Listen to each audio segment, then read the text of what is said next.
Thank you for listening to Comics for Fun and Profit. This is Kyle Andrew with your sneak peek at next week, episode number 489 for comics originally coming out January 2nd, 2019. Drew, we're into the whole next year. But before Drew and I get into what's coming out in your local comic book shops this coming Wednesday, also known as next year, Drew, we got all kinds of stuff going on. We got some year-end stuff we want to talk about. And what else is there?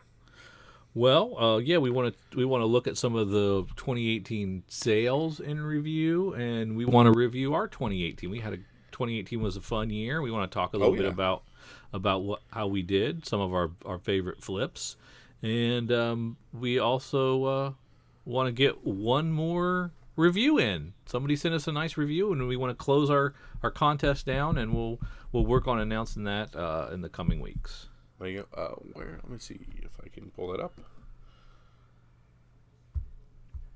We got one. Our most recent one was from. It was Duop God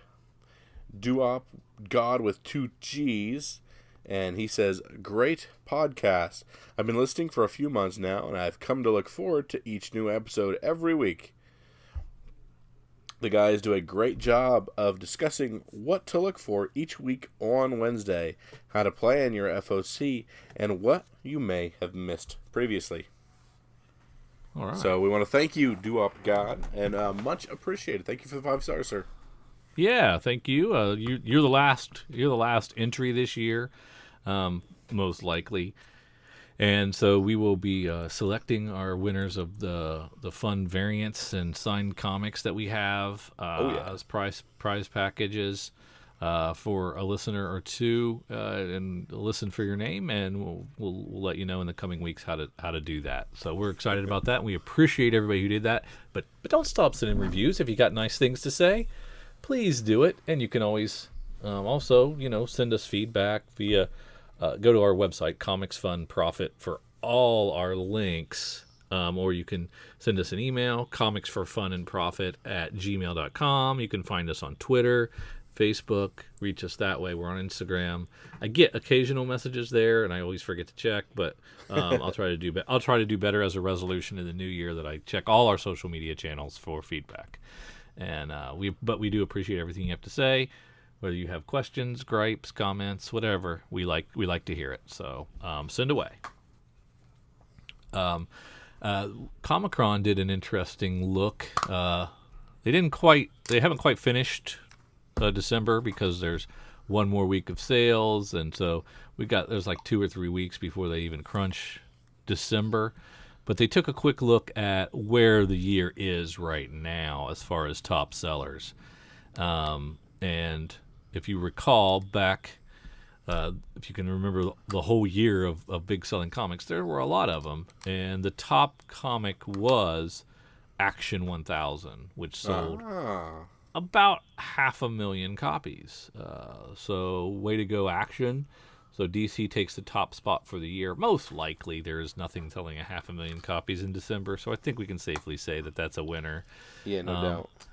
They did the second highest seller as well, with Batman 50, the wedding issue, at 440,000, and that's what they're reporting based on returnability.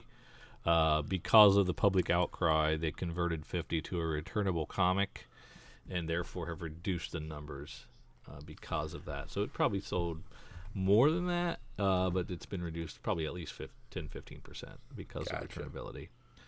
Amazing Spider-Man 800, Dan Slott's, was that his last issue or second to last issue? I can't remember. His last, I think. Yeah, it was his last. It sold 438,000 copies, right behind Batman 50. Oh, that was a fun one. With the first issue of Fantastic Four coming back, that sold 381,000. Amazing Spider-Man's relaunch after 800 did 297,650. We got Return of Wolverine. That first issue did 269,000. Venom's launch did 242,000. That ranked 7 for the year. Amazing Spider-Man 798 and 799. The Red Goblin stuff leading up to 800. They did 250,000 copies for $7.98 and over 200,000 for $7.99. And then the Justice League launch, it did over 200,000 copies as well to round out the top 10. As I'm looking down there, is there anything that jumps out at you that's kind of an exciting look back on the year of a big seller? That these are all DC and Marvel books, by the way. We don't get to anything amazing until we get to Magic Order's first issue, which somehow did 157,000. I don't remember that in June. Do you remember it selling that much? I don't remember that either. But I mean, the Action 1000 was the big one for me. I think that Magic Order must have had some kind of it's got one of those little cross symbols instead of an asterisk beside it, and you look that up and it says it has a significant portion of the sales outside of the comic book market, which I didn't think they track that stuff anymore, but they must have for some reason. And I'm totally blanking on what that was back in June. It wasn't like a loot crate, I don't think. It was something else. I don't know if there's anything else that jumps out at you on this list at all. A lot of Batman, a lot of Marvel. The highest ranking Walking Dead, it looks like, is that 15th anniversary #1. Yeah, the anniversary. That still blows my mind that sold that many. And it looks like the cumulative share for the year went to Marvel over DC. No surprise there, with Image in third. Kind of knew that as well. That's the year in sales. You can read more about that in Comic-Con, and it'll be a more detailed list in the coming month or so. And then there'll be some nice year-end data you can look at, and we'll probably touch base on that maybe again down the road. But we enjoyed this year a lot. I read a lot of comics, a lot of great comics. I sold some comics, had some fun flipping stuff. And we just the comics were it was a pretty interesting year for comics in 2018, and I thought we'd just kind of reflect on some of our favorites and go from there. Why don't we start with DC? Does that sound good? Absolutely. All right.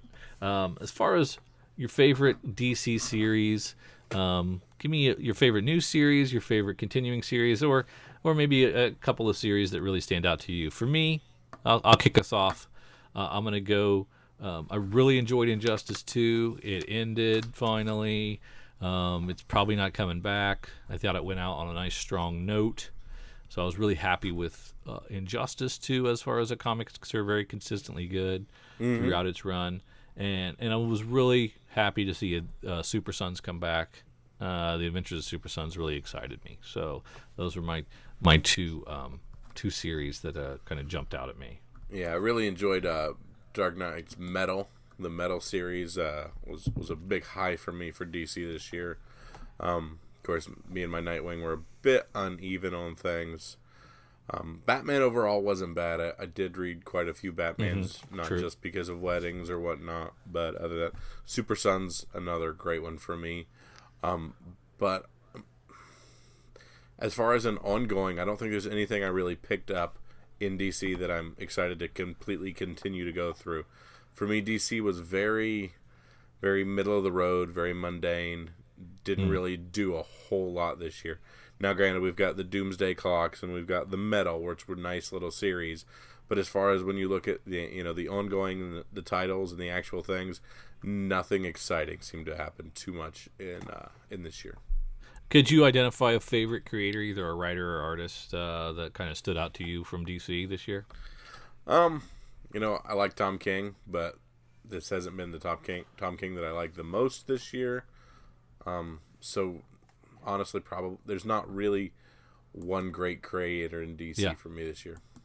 Yeah, it was almost Bendis for me, but he just got here, just kind of started cranking stuff out, whereas Tom King's kind of been in the trenches all year long between Batman, Mr. Miracle, Heroes in Crisis, which kind of fell flat. DC Nation did that Walmart giant, did some of those Looney Tunes crossover things, which was fun. So for me, yeah, it's definitely Tom King. Kind of stood out as far as my writer over artist for me. So definitely that was definitely it. But the big ones for DC is, of course, the art and those Killer Bee covers, those Matina covers, those Art Germ covers. That Art Germ Catwoman cover is probably my cover of Middleton. The Middleton, absolutely. Jenny Frizen covers. Those are all the Frizen fantastic. covers on the Wonder Woman, absolutely. No hoops to jump through. Just ordered if you want. Cho on the Harley Bees. Oh yeah, those are also all really strong, and easy to get. Though don't make you do any shenanigans to get them, which we appreciate. We do. As far as making money at DC, as flipping comics, it's got to be Batwang, right? Yep, Batwang was the big one. Batman Who Laughs, first appearance in Teen Titans. Yep. Was a big one. A lot of stuff with that Dark Knight's Metal. There was some under-ordered titles for that one that you were able to make some good money on there. So those were your big ones. A couple of the Jenny Frizens. Crush still hot? No, Crush? Not really. Not completely. No. Yeah. And just a couple of those Jenny Frizen covers on Wonder Woman shot up pretty good. A couple of them hit almost 15. Yeah. Yeah, I guess as far as the state of DC, DC for the most part, I enjoyed half a dozen of their books pretty well, pretty solid all year long. I really enjoyed them, but a lot of their stuff was really below average for me. Yes, and I didn't enjoy. I didn't think they had a strong stable of titles overall compared to some other publishers that I enjoy a higher percentage of. Would you say that's fair? Yeah, and like DC just month in and month out didn't give me reasons to stay with some books. They just, when you get busy reading a lot of things, there were very few DC books that I was like, well, I can't stop this. Because I didn't feel like I was missing anything if I missed a few issues. As we head into 2019 with DC, I'm curious if they abandon Rebirth for another relaunch. I know it would smack of desperation at this point, but I could see it happening. I could definitely see a change at the top of maybe a Didio Lee out situation where they put some new blood in there to lead the comics side. I don't know. They might need to do something because I don't see them being able to overtake Marvel otherwise. Do they need to, though? Do they need to overtake Marvel, or can they just keep doing their thing? They seem to be healthy. They seem to be making money. They seem to be cranking out fairly good content. They just need their stories to be better. I felt like in 2017, they were winning them, 3 or 4 of the months. Every other month, every 2 months, then DC would pop up and they would take the month as far as sales are concerned. I don't know that they won any this year, or maybe one. Yeah. I didn't see them winning hardly anything this year, but I would think that would be. I don't know. Do you think that's okay with Warner Brothers? That they're number 2, they're firmly number 2 to Disney. Being number 2 to Disney ain't too bad. Yeah, maybe. Going forward, I would hope they would at least try to get back in there, but I don't know if they're willing to jump to do the shenanigans that Marvel does to prop up their sales. So, be curious to see. As we head into Marvel, we've got for me, my favorite ongoing was actually Champions. I think it was consistently my favorite read there. And I really enjoyed, as far as a new series, I enjoyed the return to Spider-Geddon and all its little tie-ins. I know it's a cash grab, but I really enjoyed that. I liked some of the Spider-Man stuff as they did the Red Goblin stuff. That was also some of my better flips for Marvel. Were some of the quick flips you were able to do with the Red Goblin. Obviously, it's crashed a bit now, but at the time was pretty cool. They did some neat stuff with Cosmic Ghost Rider, who's continued to have some kind of fun and loose books. I know Thanos was a big thing. I unfortunately did not hit that very good. And my big thing with Marvel is I tried quite a few different things.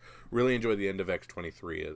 That's another one that pops into my head that I really liked. But, I jumped on Domino, couldn't stick with it. Jumped on a couple of Deadpool books and didn't really stick on them. I've been bucked off a majority of the Star Wars already at this point, so there's just a few different titles that I'm still reading ongoings, but a few new things didn't catch me like I was hoping they would this year. As far as a favorite writer or artist or other creator that stood out for me from Marvel, can you name one? Let's see here. There was some good stuff from Marvel. I mean, not really. I'm trying to think who I liked. There was some. Well, for me, it's got to be Donny. It's got to be Donny Cates for me. Yeah. I think, his combination of Thanos coming on strong with Thanos, and then his takeover. And then of Venom. Yeah, absolutely. That's great. Yeah, exactly. And then he did his own little cosmic Ghost Rider, and he had a fun run on Doctor Strange. So, yeah, it's got to be Donny Cates for me. And he kind of also takes my best flip because it did really well with Thanos 13 through 18. 13, of course, the first cosmic Ghost Rider, and was really hot. And I'll even give him credit for God Country over here, even though this is a Marvel section. But yeah, it's got to be Donny Cates, kind of fueling the hot flip for me. But I'm sure there was some others. You mentioned the Red Goblin stuff. I'm trying to think what else was super hot, but a lot of those variants did really well. Yeah, absolutely. But I couldn't really play in that end of the pool. Yeah, but especially Donny Cates definitely with the new Venom and the Venom, the Vietnam stuff, and the annuals that he's put out. Some definitely great stuff there. And as far as the art in Marvel, there's been some great J. Scott Campbell covers that I've really enjoyed this year, and made sure I picked up those Delatos with his Spider-Man 800, of course, phenomenal art and really, really striking covers there. As far as the state of Marvel in 2018, I think 2018 is the year of more Marvel shenanigans. 1 in 1,000s, 1 in 500s. Let's prop up these number ones that probably wouldn't crack 100,000 or maybe 100,000. We can grind those up to 200,000 or 300,000, and get the retailers to buy in and to sell those very scarce variants. So kind of like an artificial prop up. That's kind of annoying. The constant shenanigans, renumbering, stuff like that. That's kind of the downside of Marvel, I would think. You got any others that kind of grind your gear there with them? The more they are dominating the market, the more they're going to feel that they can push the envelope with, $9 and $10 number ones, and cover A's and B's on variants, and the more renumberings and the more cash grabby things. So I don't see any reason they're not going to dominate the market. I just hope they don't take advantage of their position. I think firmly number one, with a bullet for 2018. I don't see that changing in 2019. I think by and large, I'm enjoying way more titles from Marvel than I am DC. Absolutely. Their average title is a better read than DC's average title, and going forward, as far as 2019 is concerned, we should be getting the Disney stream. It'd be awesome if they folded Marvel Unlimited into that. As an add-on or something like that. Marvel Unlimited already seems to be a very viable service that's doing quite well and getting digital comics into a lot of hands. And I would see them being continuing to have their stranglehold on the number one position in 2019. Let's see. As we move to Image, for me, it's still Walking Dead. and that's my favorite ongoing series. And I really like the Hey Kids comics from Howard Chaykin. That really stood out to me. For myself, with Image, of course, the big thing is Saga going to 50 and then taking their big hiatus. 54. Or 54, sorry. Yep. Going to, that's right, 50 was that one issue. But going to 54 and then taking their big break. Phenomenally written, one of my favorite books of all time. And, good until the end. And Kill or Be Killed, Brubaker ending. That was a very well done series. Remember that one coming to a good halt there. One of the things that I picked up within 2018 and started on, Unnatural, I really liked. That's one I've been enjoying and staying with. As far as a flip's concerned, in Image, I made a great deal of money off God Country.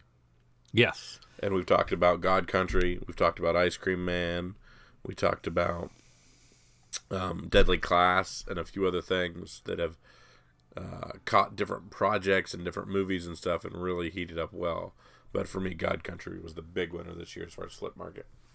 Yeah. God Country was definitely a big one. But I did well with Ice Cream Man and a few others that caught fire, and I cashed in my chips.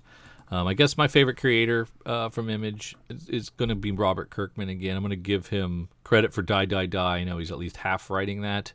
Of course, Walking Dead, Oblivion Song, Outcast, and he did finish Invincible in 2018. So really a strong body of work for him, and I read all his stuff. So he's definitely my favorite creator. Yet another writer gets my favorite creator nod. There you go. And of course, BKV, anything he writes in a given year, he tends to get my nod on that one. So this year should be no different. For Image, as far as 2018, it was kind of marred for me by the extended hiatus of Saga, an extended, unexpected hiatus from Southern Bastards. Mm-hmm. Low disappeared. A lot of the books that I was reading went on trade breaks to hiatuses that extended and with no end in sight. And really, really kind of derailed the comic for me, and it was really a bummer. So that's really the downside for me from Image, and going forward, I'm hoping they can do a better job finding new creators that can put out comics regularly. Yeah, because it used to be Image was always the most exciting new things, the people taking the chances, the new stories that needed to be told were in Image, and lately, I'm seeing stories in Image that I'm like, oh, that sounds just like the comic from 2 years ago. Oh, that sounds just like the comic from 3 years ago. Oh, that sounds like the one they just did last year. And I'm hoping that changes. Yeah. Oh, it's a sci-fi tale with a twist in a post-apocalyptic setting. What a surprise. Imagine that. Yeah, there's a lot of that. Now, they were firmly in third place. There were no challengers to their third place status, but they also were not challenging DC for second. DC's worst month was still double-digit percentage points above Image's best month. And so sales-wise, they're just not be able to compete like I was hoped they could have a few years ago. And the growth's just not there. They need to find some cash cows, they need to find some new Walking Deads and new sagas that can put out 10 to 12 issues a year and keep their numbers relevant and keep their numbers growing. Yeah. Otherwise, they're in danger of falling into the single digits and not maintaining a 10% market share. Yeah. Yeah, definitely a concern going forward. As we go, let's just lump all of the rest of the publishers together. For me, I mean, I guess I could give it to Black Hammer, but Black Hammer, kind of watered down its product with a lot of miniseries. They also had a little bit of regular publishing thing, so I didn't give it to them. I thought I would. There was a couple of recent issues that didn't stick with me. I was excited that Crossed came back. So it had a nice 6-issue series. So I was happy for that, and I really enjoyed High Heaven, a new release from Ahoy Comics and a new publisher. So those were kind of the standouts for me as far as new series were concerned. Yeah, there was a few things, a few Aftershock titles that I was definitely on. Some of the smaller things, the Stabity Bunnies of the world, were of course big as far as your smaller publishers were concerned. I just really liked what Aftershock was doing there, but in the tail end of the year, they really kind of went downhill on some things. But there's definitely reasons to stick with them there. Trying to think what the one I just picked up and was a big fan of.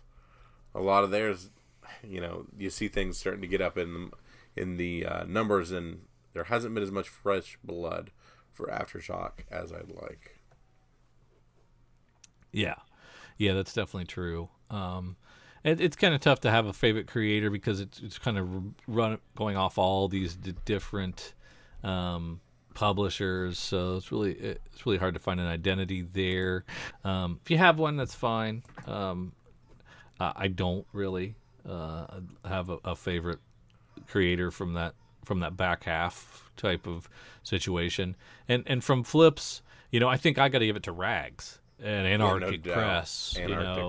With them doing Rags and Punchline doing very well for them. And kind of putting them on the radar for me. I'd have to go with them from a flip standpoint. Yeah, you can't go wrong with that. That was one of the high marks and the big items of the year. Such a tiny print run for a book that really, really caught fire.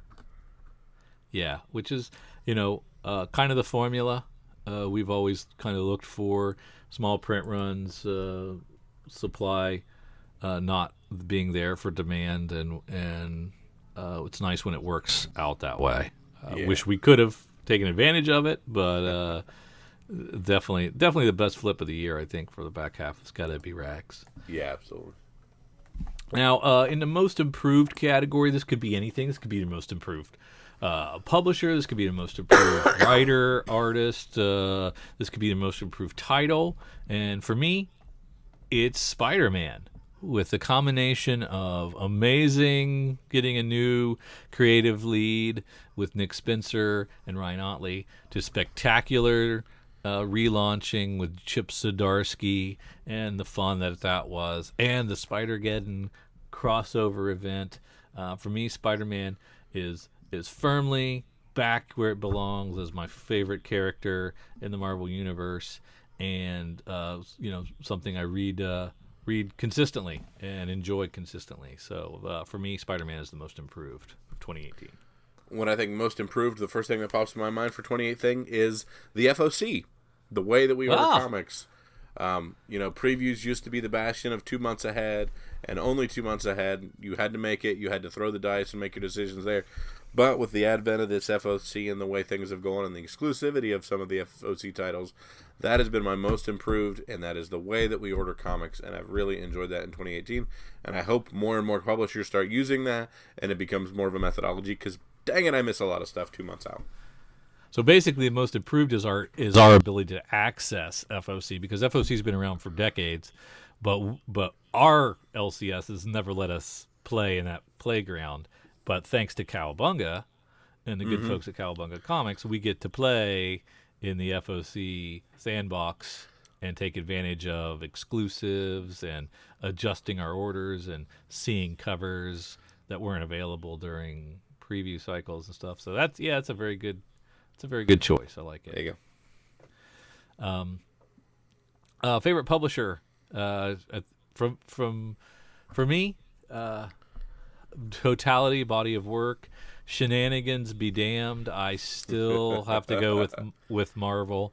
They have consistently the most above average quality reads each and every month I get from them, and Image just kind of regressed, I think, this year, so it wasn't them, and none of the other smaller publishers have enough volume to really challenge them right now.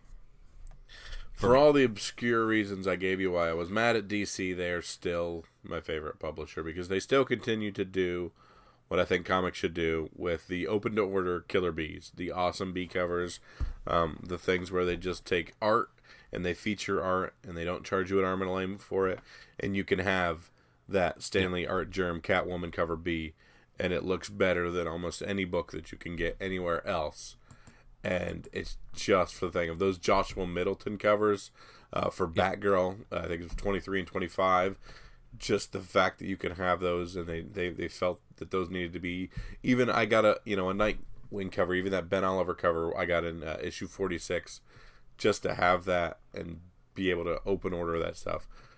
It just is I can't get past how awesome it is. I look forward to DC to look forward to those cover bees. Yes. Let's see. Favorite comic television show from 2018. For me, it was almost Fear the Walking Dead, but then Walking Dead really turned it on, I think, in the second half of its season and stole it back. So the original, it's still Walking Dead for me. It's my favorite comic book TV show. Yeah, it's Walking Dead for me by default, but I really need to watch these Titans shows. And then, I need to watch Titans, and I need to watch Deadly Class, because I think those could easily take that top spot. Oh, yeah. It could have been Cloak and Dagger was great. Yeah. That was a fun one. Runaways, I didn't see that. I didn't like The Gifted. I didn't like... dropped a couple of other things. I mean, I enjoyed the crossover episodes of Shield, Arrow, and Supergirl, but that's That's three episodes. So the full seasons I didn't think have been fantastic. So for me, it's pretty easily Walking Dead. Definitely the strongest for me. When it comes to favorite comic book movie, there were only really two choices for me. And I went with Black Panther. Oh, yeah? Yeah. That's the wrong answer. It could easily be the wrong answer. It just really, because of it, just how well it was put together, and just really an amazing job, and something I had really low expectations going into it and was blown away by. I gave it to them. Nope, Infinity War. Infinity War was awesome. Thanos was better than expected, and by golly, I cannot wait till Endgame comes. Yeah, it looks really good. Yeah. Go ahead. Nope, go ahead. Aquaman looks great. I have to get out and see Aquaman, and we have to get out and see Into the Spider-Verse, because those two are, I think, also chomping at the bit for up there. But there's no way they take over Infinity War. Yes. Yeah. I've heard good things. About both of those, but for me, it's still Black Panther. It was just so fantastic. Yeah. But yeah, you're right. Infinity War it's great too. Now let's just kind of for 2018. What's the state of the comic book industry to you? How is it? How is the comic book industry? I don't know. I am still of the mind that the bubble's about to burst. There's about to be a great change in the comics industry, and something major is going to happen where more people are going to shift to digital, more people are going to shift to trade, because I don't always understand the way things work. We used to have our Mendoza line, and when things got so low, we knew they were gone. But all that's changed now, so it's just a whole new way of selling books. Yeah, there's definitely been a shift, and Mike Myers, he does a podcast, Geek Brunch, and I listen to his weekly reads regularly, and he's the greatest cheerleader for comics in the history of the comics industry. He loves comics more than anybody in the world. Nobody loves comics as much as Mike, and even he's saying, I am concerned that paper comics might go away. Yeah. He's seeing big time readers and collectors, like I'm seeing big time readers and collectors, start scaling back and ordering less and reading less. I'm reading less in 2018 than I did in the prior 2 years. Yeah. Now I'm going against the grain. this year. I've actually added to my reading list. I'm reading a lot more, and I continue to increase my reading list to the breaking point of what I can handle.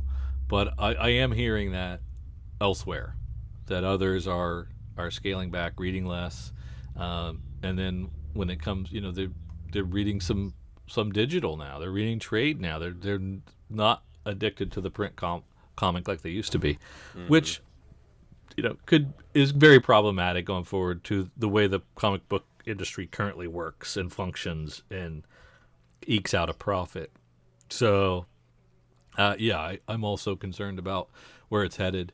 I hope that a new generation of people embrace reading, and specifically reading comics, and can replace, old fogies like myself, and that aren't going to be around forever, and so that there's a new love of the medium that continues, and it's not because where's the IP going to come from for Marvel Cinematic Universe Wave 10?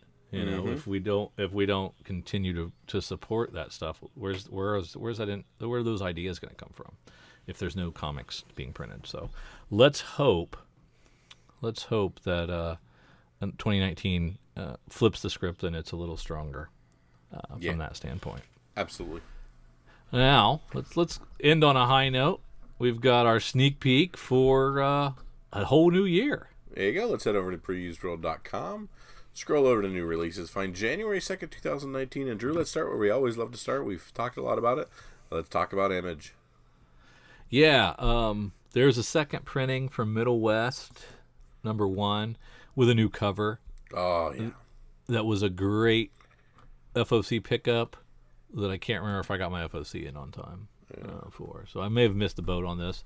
But if it's in your shop, I think you should pick one up because it's very well received, and this is gonna be a lower print run, and it's a new cover, so it's kind of a good combination of things that you might want to check out. Yeah, and I'm saying if you missed Middle West, go on the secondary market and pick that up now. Don't let it slide. It's still not too expensive, but I think this is going to be a longer series that really it looks like I think it has some plans.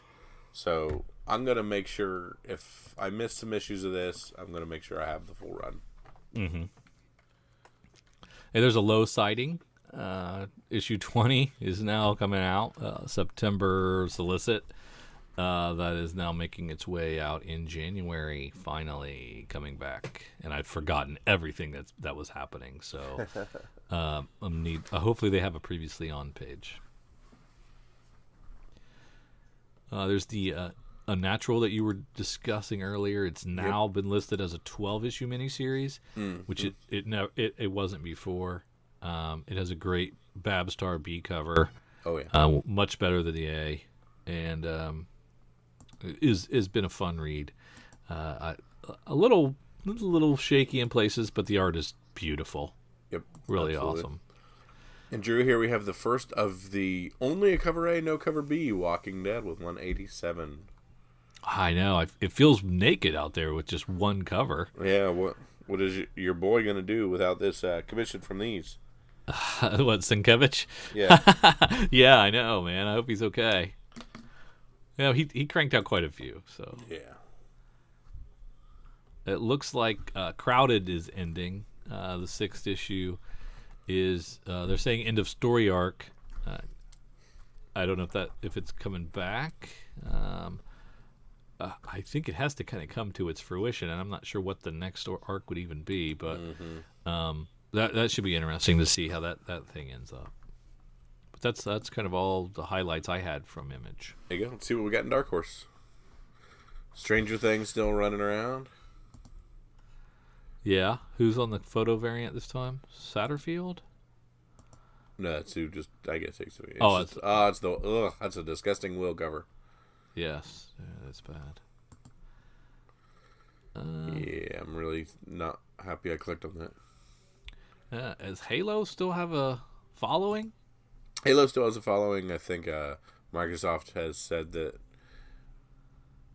game, the newest inclination of that game, might be out in 2019, if not 2020, depending on when they change consoles. But yeah, it's definitely taking a back seat.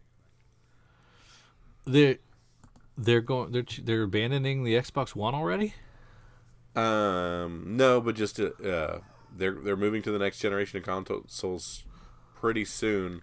But when they move to the next generation of consoles, most of the manufacturers, be it Microsoft or PlayStation, have said that they will continue to include all of the previous generation's ability to play on the new one. Just like when I picked up the Xbox One X, I could simply play my stuff in 4K, but I could still play the old stuff fine and that kind of thing. I think they're going to try to do iterative consoles from this point forward, but they were talking about maybe Halo 5 being the flagship title for whenever they move up to their next item. So it's not like a big leap forward then, like it's all VR or something like that. Yeah. We're doing VR is just not going to be embraced like we thought it would. VR's done good, and like my PlayStation VR I've been pretty happy with, and there's been some really, really, really good titles out this year for VR. Be it the Beat Sabers of the world or the Borderlands and stuff like that. There's been some really good titles. The One Robot Rage game has been really well received as well. Not like Ready Player One yet. Not quite. Not quite there yet. Not quite there yet. Doggone it. All right, that's all I had up there. Doesn't look like we have anything to talk about in IDW, so we can just skip right down to DC. Yeah, we have a beautiful Middleton. I'm assuming that's a Middleton. Yeah, Batgirl 30. Yeah. That's a really lovely cover B. He's been doing good work on those. We're firmly in the Tomasi run up to Detective 1000. Mark Brooks B cover is really sweet looking as well. I really like that. Yep. So that's also a good get if you want it. Yeah. I don't know a lot about Derek Chu, but a phenomenal cover B on Flash 61. Oh, okay. And you talked about Heroes in Crisis. We got some more of those coming. We're not this even issue halfway has through. This issue really has to move the needle forward because we've had 3 issues, lot of unanswered questions, and we haven't done as much as we probably should have for a 9-issue miniseries being a third of the way through. So I'm hearing a lot of negativity on this series. So I'm hoping that issue 4 really kind of moves this ball down the runway. Wonder Woman versus Booster Gold. Oh, interesting. Yeah. Yeah, that B cover's, I don't know, neither of the covers are good on Heroes in Crisis.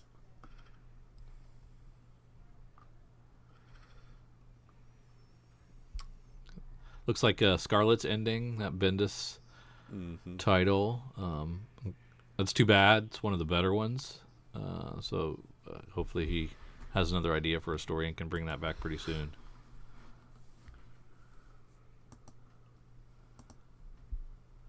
And of course the Jenny Frison cover B for Wonder Woman 61.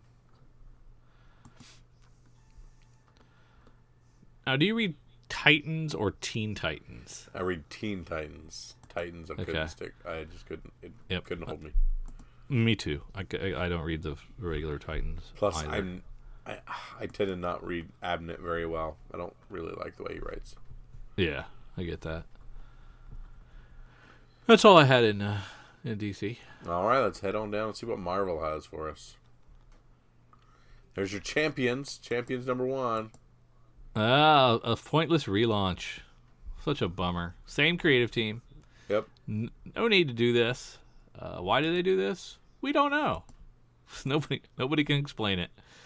I think it's only on like issue 27 or 28 or something like that. So is that really that high? No. Could we not have put out a Champions 29? We just did the Champions annual. I don't. It doesn't make any sense, but whatever. Everybody's excited about Conan. Jason Aaron. Jason Aaron doing Conan. Tons of covers. There's an Esad Rebic on cover A, which for my money is pretty darn nice. But there's a lot of nice covers that are out there for the Conan launch, and people are psyched about this. I've never been a really Conan guy, but when he's been with Red Sonja, it's kind of been fun. But I don't know if I read it month in, month out. I'm gonna give it a shot. Definitely checking it out, and we'll see how it goes. There you go. Drew, are you gonna try and jump onto Man Without Fear #1 by Jed MacKay? No. Daredevil is gone, but Hell's Kitchen is still a place of heroes and villains.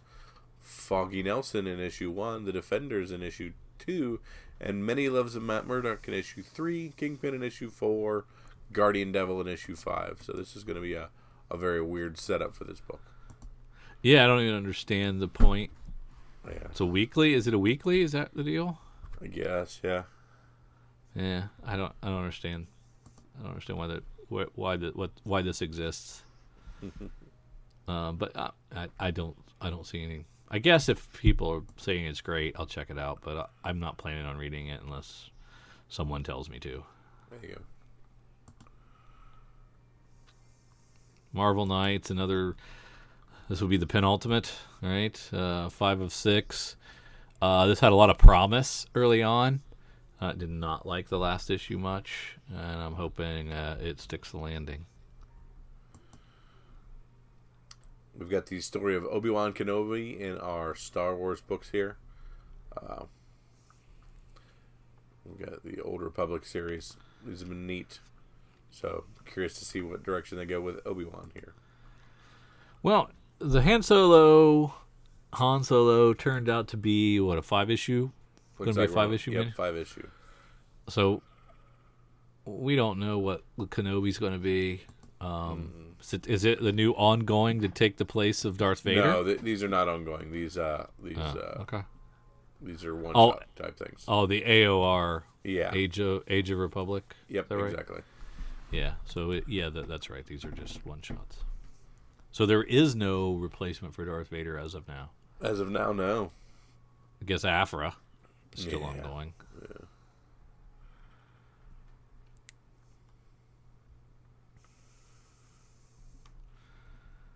Venom 8 going to a second print.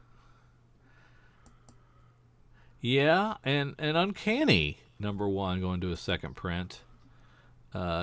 Should be a pretty small print run based, in comparison to the launch of the first Uncanny. So, I'll be curious how that plays out from a scarcity standpoint. Yeah. Then we have Wolverine Long Night, and this is the adaptation of the podcast being adapted into a 5-issue miniseries. Yeah. Would you recommend, do you think, reading the comic first or listening to the podcast first? I'm on the fence. I personally would read a comic book first. Yeah, I think I am too, but then I don't know if I would ever listen to the podcast if I did. It's very true. Yep. If I read the comic first. That's pretty much it from Marvel. All right, let's see what we got from Dynamite. You can always get a Matina Matina cover for Project Superpowers, which is always nice to have. But that's about it. Yep. See what Boom has in store. Nothing real new from Boom for me there either. And let's look at our back half, our Onis, our Aftershocks, our Antarctic Press. We got a long delayed Animosity, several months delayed, but it's back with 18. We've got the 701. Nick Spencer took over from Mark Waid and for Archie, and I think he's done a pretty good job. So I'm excited about this. I've dumped Archie 1941, but it's only a 5-issue miniseries, so it'll be over here pretty soon. The 6th issue of Sellies, I'm really excited about it. That's been a lot of fun, and real good slice of life comic that I've enjoyed a lot.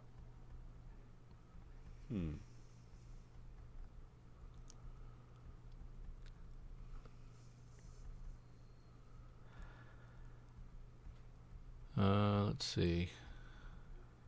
Knights of the Golden Sun, 2nd issue. This is a Mad Cave Studio release.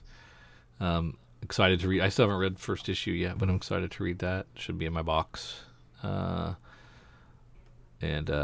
it's about archangels. So I'm kind of excited about this.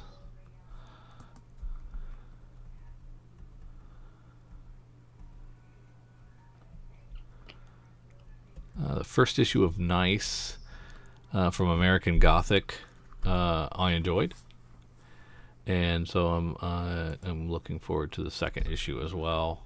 It's a American Gothic Press, so that's kind of usually small print runs. But we'll see. We'll see how it goes.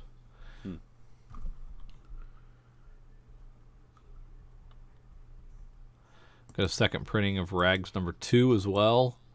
Was another nice cover. I think that's the same cover, but I can't be 100% sure that that's the same cover as the 1st printing. I think you keep buying these until they cool off. Yep. This is still something that's hot and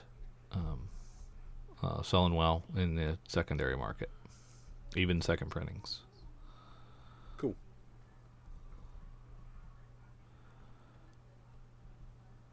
Did we finish the Rick and Morty Dungeons and Dragons thing? Did that finish already? I think so. I think we've seen the last one in FOC. I don't think that last one has technically come out yet. Did we order them properly? Yes, I believe we did. Did you? Did we? I wasn't sure. I know I started it well. I just don't know if I finished it well. If I have 3 of the 4 character sheets, I'm going to be really upset. All right, Drew. I think that's about it. Yeah, kind of sketchy in the back. Not seeing a lot of stuff there that jumps out at me. There you go. So, Drew, this is the point of the podcast where I ask for your pick of the week. What's the one book to make sure you go into your LCS and say, this is going to be the next Rags number 1? Well, I'll probably go with Middle West 2nd printing of issue 1. I think there's enough heat on that, this being a different cover, that I would pick that one. Yep. And I will give a nod to the Joshua Middleton B cover on Batgirl, but I think you're going to want to go with one of the number 1s down here in Marvel, be it either Champions or Conan the Barbarian. Even though they will have a pretty good print run, I think maybe there's a chance Aaron does something good with Conan. So, however much money you got to reach for a variant on Conan, you do that. And of course, if you see Rag's 2nd printing on the shelf, grab it. Yeah, that's easy money. Can't beat that. I think it's easy money till it's not. And Yeah, I don't see the retailers have caught up yet with this one. It's still, it's not FOC eligible. The publisher doesn't participate, so even if Rags is quadrupling their orders, that's still not 1 per Diamond Agent. I don't think. Yeah, exactly. So yeah, we're our next episode will be a 2019 episode. Then very cool. So we want to wish everybody a happy New Year, a happy and safe New Year. We pray and hope that your 2019 comic collection is worth much, much more than your 2018 comic collection. And hopefully we get some good reads. Drew and myself will be here doing the good work and advocating for comics and all things that are floppy comics throughout the year. And we couldn't do any of it without you guys, and we really appreciate your support, your love, and all the wonderful reviews and wonderful questions and comments and concerns that you guys put out. And just from the bottom of my heart, I want to say thank you guys for that, and very much appreciate it. If you disagree with any of the stuff we've said this week, shoot us an email, shoot us a text, shoot us a tweet, a Facebook, whatever an Instagram is. Shoot any of that stuff at us. All that can be found at comicsfunprofit.com. Thank you once again. So for Drew and for myself, See ya.